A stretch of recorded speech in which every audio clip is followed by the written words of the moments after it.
We've got two more sets of notes to finish off Unit 3. And so these second to the last notes are called electronegativity and bond polarity. So we're going to revisit our trend for electronegativity in the atoms and see how it can affect the type of bonds that can occur in a molecule. All right, so far in this unit, when we're talking about covalent bonds, we've talked about how in covalent bonds, those electrons are shared. And we've taken a look at structural formulas and Lewis dots to figure out the organization of those atoms within a covalent molecule. We've looked at how the different electron pairs in the Lewis dots can affect the shape and the bond angle of molecules. And now we're going to take a look at the last feature of atoms and molecules, which is called polarity. So our first question is, what is polarity? What does it mean for a molecule to be polar?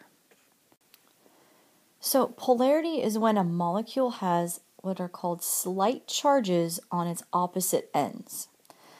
So that means one side is slightly positive and the other side is slightly negative, or one part of the molecule is slightly positive, and that's seen here with this symbol here with the delta S with a little positive sign. It's a little fancy little S thing with a positive sign.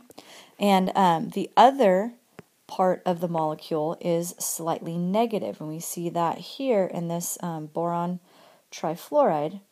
Okay, that each of the fluorides is slightly negative. So we do that with the little fancy S with the little negative sign.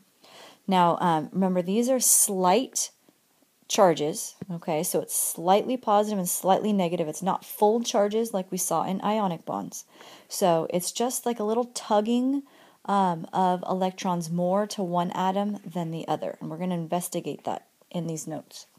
Okay, so because there are slight charges, polar molecules will be attracted to some kind of charge. Okay, so if the charge that we are putting on the molecule is positive, then all of the negative parts of the molecule will be attracted to that positive charge.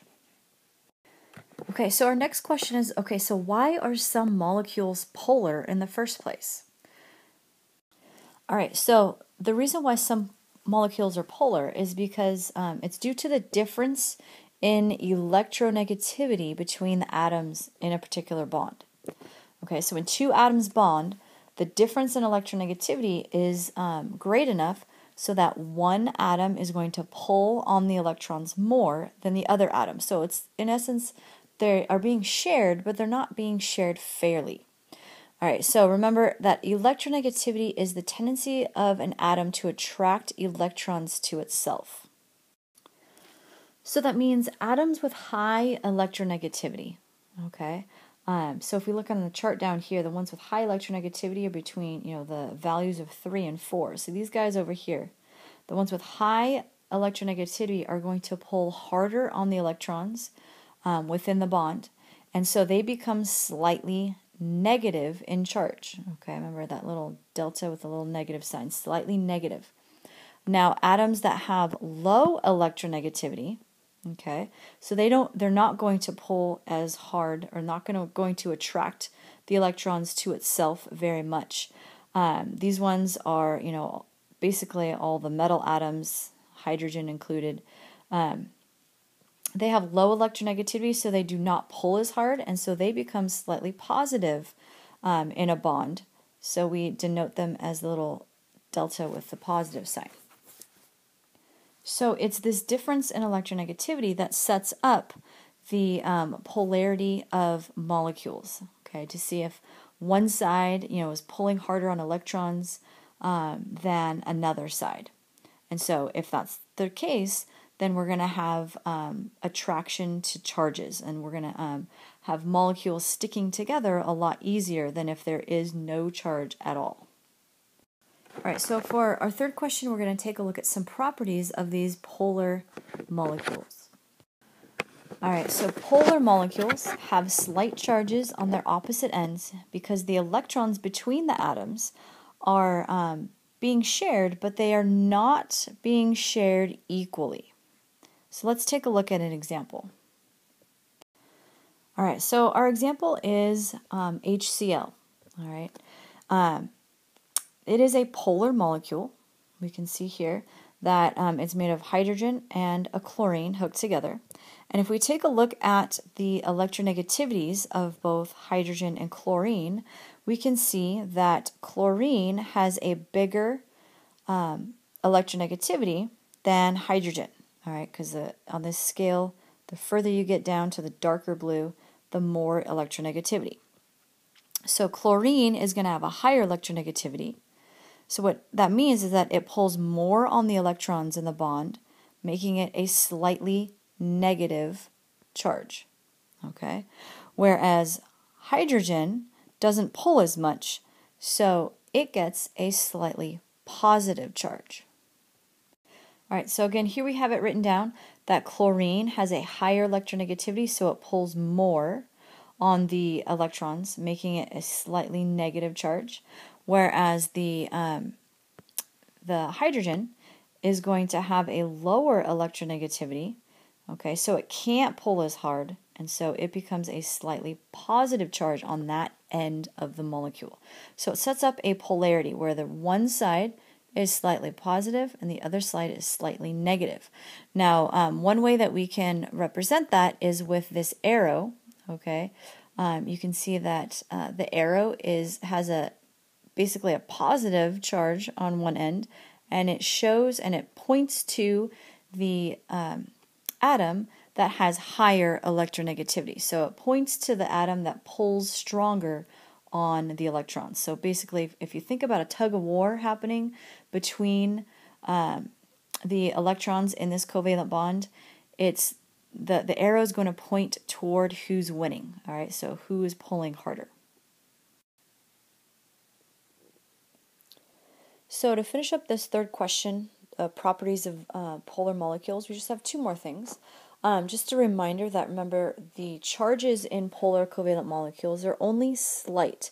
They're not full charges like in ionic compounds, where we had a transferring of electrons from one atom to another to make like a full positive charge. These guys are only slight.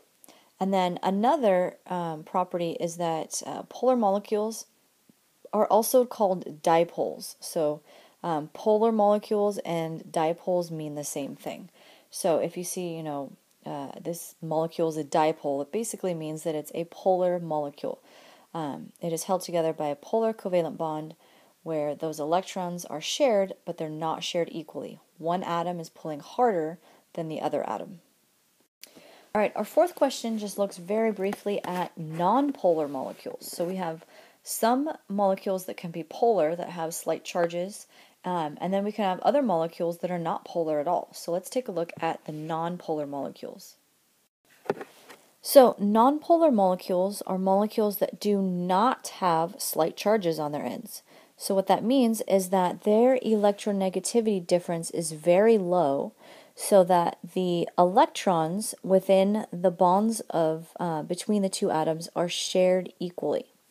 Okay, so the electrons are being shared equally between the nonmetal atoms. There's not one of them is pulling any harder than the other, and so we get a very equal, fair share of electrons, so that we get no slight charges on any ends of the molecules.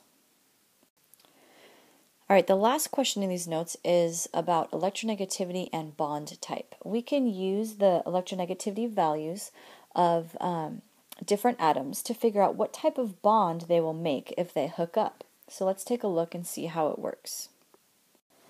So you can see down here at this picture that the electronegativity scale actually goes from 0 all the way up to a value of 4. Okay, so each atom is designated as a certain number between 0 and 4, depending on how hard they're going to pull on electrons, or how attracted they are to the electrons. So if the difference in electronegativity between two atoms, that means you take the electronegativities and you subtract them. Okay, so if that difference is between 0 and 0.49, it's what we call we classify it as nonpolar covalent, meaning that those electrons are shared equally, so they don't have any charges. Not one is not pulling stronger than the other. They're shared equally, so there's no charges that are made in the molecule.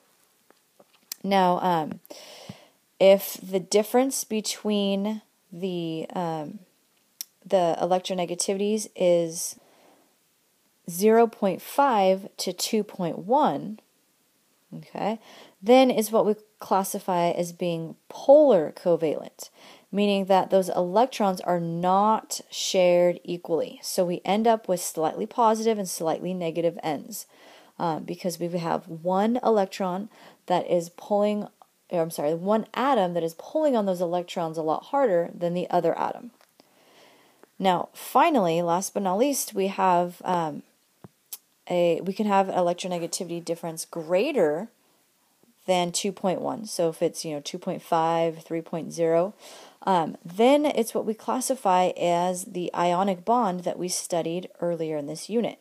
And remember, in ionic bonds, electrons are transferred from the metal atom, right, to the nonmetal atom. So it results in full opposite charges on the atoms. The metal atoms that lose their electrons will be a positive charge, and the nonmetal atoms that gain electrons will be a full negative charge.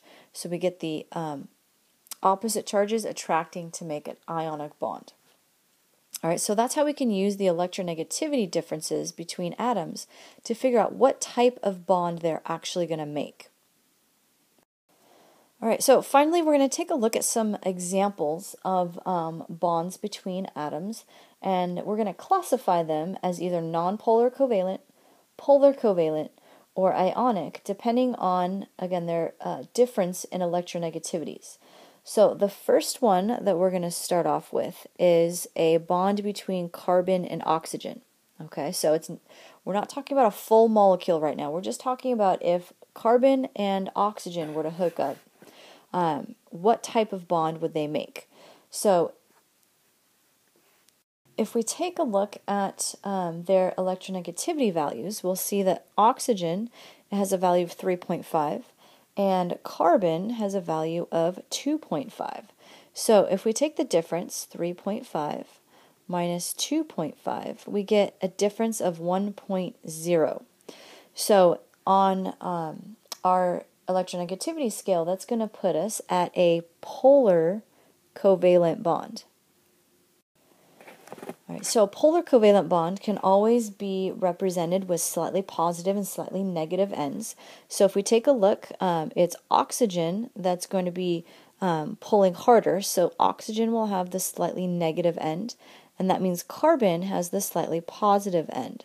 And if we depict it with that arrow that I was talking about before, we'll have the positive sign over by the carbon, and we will just extend that pointing towards oxygen because he's the one who is pulling harder. He's the one who's winning that tug of war, in essence, of the electrons in that bond. All right, so let's take a look at our second example, which would be a bond between carbon and hydrogen.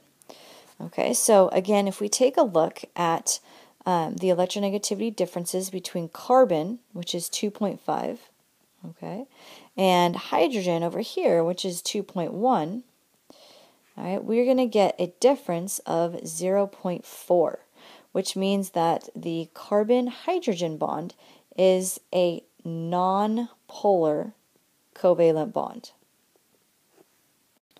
So this means that carbon and hydrogen are sharing those electrons between them very fairly.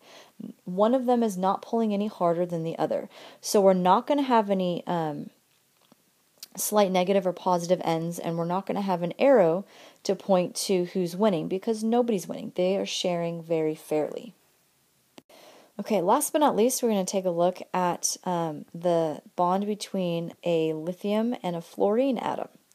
Okay, and so if we see here, lithium is 1.0 and fluorine is 4.0. So if we take the difference between the two, 4.0 minus 1.0, we get a difference of 3.0, which is way up high on our electronegativity scale. So remember, if it's greater than 2.1, it's an ionic bond. So this LIF with an electronegativity difference of 3.0 can be classified as a true ionic bond, where lithium will have a positive charge and fluorine will have a negative charge. So those are three examples of how we can use electronegativity to figure out what type of bond two atoms will make with each other. All right, so tomorrow in class we'll do some practice with this, and we'll see you tomorrow.